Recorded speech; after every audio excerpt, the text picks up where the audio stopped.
Welcome back नाज़रीन। असां हिन वक़्तु हेडक्वार्टर जे शहर खिप्रो पहुता आहियूं। मूंसां गॾु खिप्रो जो सीनियर सहाफ़ी आज़ाद राॼण मौजूदु आहे। आज़ाद बि वक़्तनि कलम सां हिते जा जेके माण्हू आहिनि या अछड़े थर वासी जेके मारू माण्हू आहिनि उन्हनि जो दर्द अंज तकलीफ़ूं जेके आहिनि उहे आला ऐवाननि ताईं पहुचायूं आहिनि। आज़ाद जेको आहे उनजी जनम भूमि बि अछड़ो थर आहे।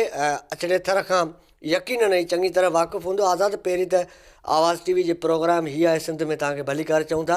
आज़ाद अछड़े थर जी असां विज़िट कई आहे पंहिंजे प्रोग्राम मंझि त उते स्कूल तइलीम सिहत बिजली रोड रस्तो मोबाइल नेटवर्क समेत जेके बि बुनियादी सहूलियतूं आहिनि अछड़ो थर अॼु बि उन्हनि खां वांझियल आहे। अछड़े थर वासी मारू माण्हू हिन जदीद दौर मंझि बि पथर जे दौर जहिड़ी ज़िंदगी गुज़ारण ते मजबूर आहिनि। तव्हां कीअं था ॾिसो, केरु हिन जो ज़िम्मेवारु आहे? जी, अछड़ो थर जेको आहे उहो हमेशह ॾुखनि ऐं ॾुलावनि जो देस आहे। उतां जा जेके मारू माण्हू आहिनि उन्हनि जो गुज़र सफ़र जेको आहे उहो चौपाए माल ते आहे। अछड़े थर में सिहत ऐं तइलीम जूं जिते सहूलियतुनि जो फुक़दान आहे उते पीअण जो जेको पाणी आहे उनजो वॾो बहिरान आहे। उनजो बहिरान हुअण जे नतीजे में इहो आहे त अछड़े थर जेके मारू माण्हू आहिनि उनजी अक्सर एरिया में पाणी जेको आहे उहो खारो आहे। हुकूमत तरफ़ां जेको अछड़े थर वासियुनि लाइ पाकिस्तान ठहण खां अॼु ताईं का बि सहूलियत नाहे कई वई। ख़ासि करे जेके बि हुर जमायत सां लाॻापियल माण्हू आहिनि या उन जा हल्को आहे उन में अछड़ो थर तव्हांखे ॿुधाईंदो त ॿिनि हिसनि में आहे। हिकिड़ो त खिप्रो तालको जो अछड़ो थर जेको आहे उनजी एराज़ी 11 लख खां कुझु बि मथे आहे। जॾहिं त ॿियो जेको आहे सो ख़ैरपुर मीरस जो इलाइक़ो आहे जेको खिप्रो तालके खे बि लॻंदड़ आहे। छो त समूरो कारोबार उन थर वासियुनि जो जेको खिप्रो तालको सां वाबस्तु हूंदो आहे। उन मारू माण्हुनि वटि चौपाए माल जा जेके वॾा धण आहिनि उन्हनि जो गुज़र सफ़र बि चौपाए माल ते आहे। उते हेॾो सारो जेको आहे हुकूमतनि जा दौर त काफ़ी गुज़रिया आहिनि पर उन जे बावजूदु न त को वेटनरी इस्पताल आहे न को सिहत मर्कज़ आहे। अहिड़ी सूरत हाल हूंदे बि हू जेके थर जा मारू माण्हू आहिनि उते बीमारी जी हालति में या त उन्हनि जा उते ई पसा पूरा थी वेंदा आहिनि या त पोइ उन्हनि खे वॾनि मुसीबतनि मां गुज़री हिते खणी अचिणो पवंदो आहे। हाणे त इंतिहाई उहो ॾुख वारो इलाइक़ो आहे जो हाणे हलंदड़ 4x4 गाॾीअ हिकिड़ी जेको किरायो आहे उहो बि 8 खां 10 हज़ार या 20 खां 25 हज़ार ताईं थिए थो। कंहिं मरीज़ खे इमरजेंसी में आणणु बि वॾो मसइलो आहे। इन समूरे किरदार जो जेको क़सूरवार आहे उहा सिंध हुकूमत आहे। सिंध हुकूमत जा मुख़्तलिफ़ दौर गुज़रिया आहिनि। घणी भाङी जेको इहो थर आहे जेको बुनियादी सहूलियतनि खां वांझियल आहे उहो फंक्शन लीग वारनि सां लाॻापियल आहे। हाणे असां उनखे खणी GDA में तब्दील थिया आहिनि पर घणो अरसो फंक्शन लीग उते हाकिम ते रही आहे। ऐं हुतां जा जेके माण्हू आहिनि रवासी आहिनि उन्हनि जो जेको वॾो तालुक़ु हुर जमायत सां आहे। उहे पीर पागारे जा अक़ीदतमंद आहिनि ऐं हमेशह जेका फंक्शन लीग जेको आहे उन एरिया में इक़्तिदार में रही आहे। हालांकि हिकु हिसे जो MNA MP त सांगड़ ज़िले सां वाबस्तु हूंदो आहे। ॿियो हिसो जेको नारो तालुको आहे उनजो जेको MP MNA हूंदा आहिनि उहे ख़ैरपुर मीरस सां वाॻियल हूंदा आहिनि। असां कॾहिं उते न आहे ॾिठो त MNA या MP को वर्क ते वेंदो हुजे या उते जेको को वञी हाल वाल वठे त हितनि मुसीबतनि मां ही थरवासी जेका त कीअं गुज़री रहिया आहिनि। सिहत तइलीम जी सहूलियत त नथा ॾेई सघनि पर पाणी जी सहूलियत अहम हूंदी आहे। हितां जा जेके खूह आहिनि न अछड़े थर जा उन्हनि मां पाणी जेको आहे सो कढण बि वरी मुसीबत खां घटि न आहे। छो जेके 3-3, 4-4 ऊना खूह आहिनि उन्हनि में उठनि या जेको आहे सो गॾहनि ज़रिए पाणी कढियो वेंदो आहे। पाणी कढण लाइ बि वॾा उन्हनि जा कशाला कटणा पवनि था। माण्हू जेके आहिनि से ॾुकार वेल बि मुसीबतनि मां गुज़रनि था।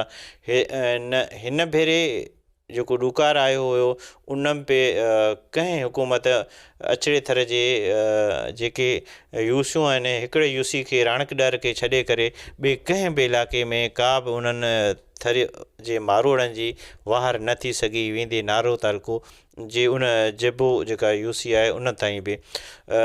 हाणे ज़रूरत इन ॻाल्हि जी आहे त हुकूमत तोड़े जेके उन सां लाॻापियल एम पी आहिनि उहे जेकॾहिं रोड रस्तनि जी त सहूलियतूं नथा ॾेई सघनि पर उतां जे थर वासियुनि खे पीअण जी साफ़ पाणी जा जेके प्रोजेक्ट ॾियनि या उन्हनि लाइ को RO प्लांट ॾियनि पर अछड़े थर में मुकमल तौर ते किथे बि RO प्लांट इन एरिया में न लॻल आहे। खिप्रो जी इल्मी अदबी ऐं समाजी शख़्सियत साईं मोहम्मद जुमन कुंभर असां सां गॾु मौजूदु आहे। साईं त पहिरीं त तव्हांखे प्रोग्राम हीअ आहे सिंध में भलीकार चऊं था।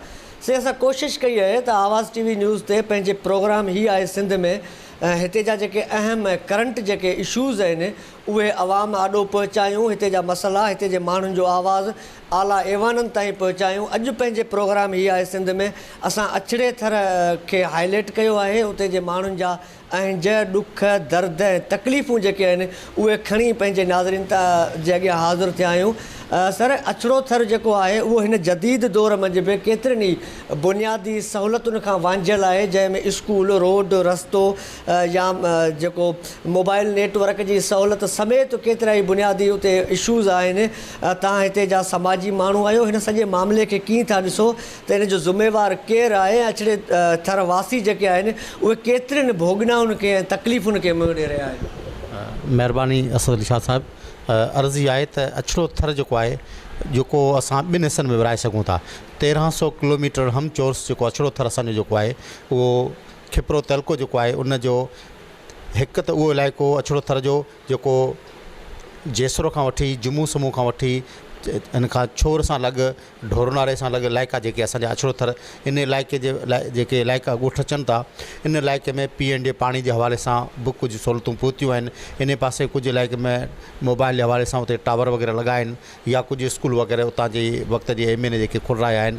पर वरी असां ईंदासूं अछड़ो थर जो हिन तरफ़ हितां खां असां जेकॾहिं बाखरेची खां जूंगाऊ खां मूड़ल खां सईदाऊ जाफराऊ माणकाऊ राबलाऊ ताईं हिन इलाइक़े में जेकॾहिं हलंदासीं असां वसणाऊ वारो इलाइक़ो इहो इलाइक़ो एॾो त बुनियादी ज़रूरतनि खां वांझियल आहे जो इन पासे अॼु बि पीएनडी पाणी जे हवाले सां इंतिहाई इंसान जेके रहनि था उहे तकलीफ़ में मुब्तला आहिनि।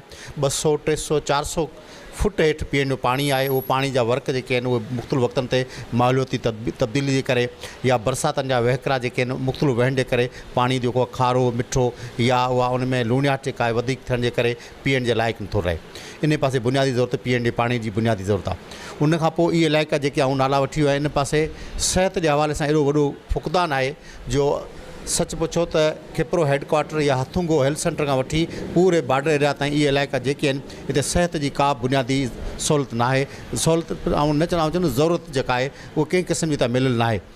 जेकॾहिं इन इलाइक़नि में किथे 3-4 डिस्पेंसरियूं क़ाइमु करणु घुरिजनि या को मेन हिकिड़ो बुनियादी सिहत मर्कज़ BHU या RHC जेकॾहिं रूरल हेल्थ सेंटर इन पासे ठहणु घुरिजे त ख़ासि करे बरसाति जे ॾींहंनि में नांग बलाइनि जो वॾे वॾो थर में आज़ार इशू थिए थो।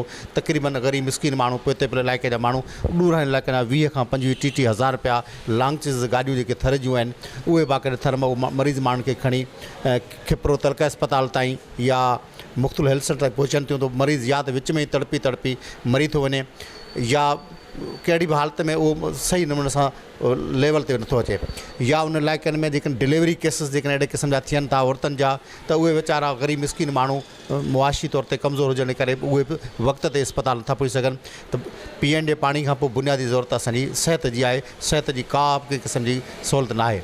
3 नंबर ते असां ईंदासूं त एजुकेशन त इहे थर जा जेके इहे इलाइक़ा आहिनि उते कंहिं बि क़िस्म जा प्राइमरी स्कूल बेसिक जेके आहिनि उहे या मिडिल स्कूल या हाई स्कूल या सेफ जे तरफ़ां बि अहिड़े क़िस्म जा का बि गवर्नमेंट जे तरफ़ां को बि स्कूल न आहिनि। स्कूल आहिनि त 10, 12, 15 किलोमीटर ते ॾूराइनि ते आहिनि जेके मुख़्तलिफ़ इलाइक़नि जा मुख़्तलिफ़ पाड़ा या मुख़्तलिफ़ तड़ जेके चवंदा आहियूं असीं उतां जा माण्हू 10, 12, 15 किलोमीटरनि ते पहुची कोन था सघनि या उतां जा जेके माण्हू एतिरा के अपॉइंटमेंट कोन थिया आहिनि तइलीम खाते में। जो मिसाल तौरु हिन इलाइक़े जा माण्हू जेके अपॉइंटमेंट थिया आहिनि खिप्रो सिटी जा या ढिलियार जा भिटबाइटी जा राड़ जा उहे माण्हू ॾूराइनि पंध या त उते सफ़र करे कीअं तइलीम हासिलु ॾियणु वञनि या उतां जा ॿारनि लाइ कंहिं क़िस्म जो बुनियादी उते उस साल को भर्ती कोन थियो आहे। इहो असांजो वॾो इशू आहे। 4 नंबर ते असां ईंदासीं त जेकॾहिं असां बाखरेची खां वठी राणाऊ खां वठी राबलाऊ ताईं जेकॾहिं इलाइक़े हलंदासीं त बुनियादी तरह रोड जी का बि सहूलियत न आहे। रोड न हुअण जे करे इन इलाइक़े में हज़ारे माण्हू रहनि था।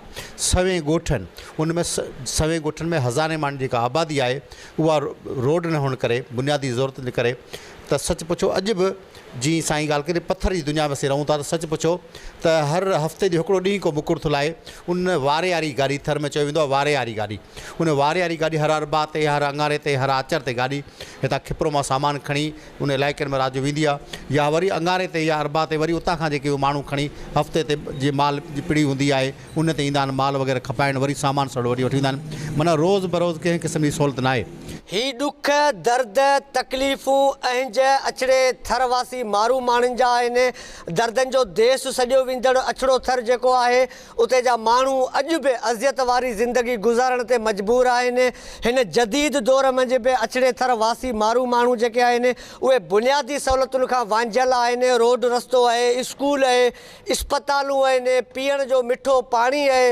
मोबाइल नेटवर्क समेत जेके अहम बुनियादी जेके ज़रूरतूं आहिनि उन खां अछड़े थरवासी मारू माण्हू अॼु बि वांझियल आहिनि ईअं लॻे थो त अछड़े थरवासी मारू माण्हू हींअर बि पथर जे दौर जहिड़ी ज़िंदगी गुज़ारनि पिया असां मुख़्तलिफ़ जेके तड़ विज़िट कया आहिनि उते का बि बुनियादी सहूलियत असांखे नज़र न आई तोड़े जो 50 साल खां हिते फंक्शनल लीग जी हुकूमत रही आहे 15 साल खां हिन वक़्तु सिंध में पीपल्स पार्टी जी हुकूमत रही आहे पर कंहिं बि अछड़े थर तरफ़ ध्यानु न आहे ॾिनो तंहिंजे करे हिते जा माण्हू जेके आहिनि उहे वॾी अज़ाब वारी ज़िंदगी गुज़ारण ते मजबूर आहिनि असां कोशिशि कईसीं त जेके ज़िम्मेवार धुरियूं आहिनि उन्हनि सां ॻाल्हि ॿोल करे सघिजे पर हिते जा जेके MPA आहे या हिते जो जेके MNA आहे उहे वोट वठण खां पोइ रोशनियुनि जे शहर मंझि राश पज़ीर आहिनि जंहिंजे करे उन्हनि जो को बि मौक़िफ़ साम्हूं न अची सघियो आहे हू इलेक्शन मंझि जंहिं वक़्तु पंहिंजे तक मंझि मोटी आया त असां उन्हनि खां ज़रूरु पुछा कंदासीं त अछड़े थरवासी जेके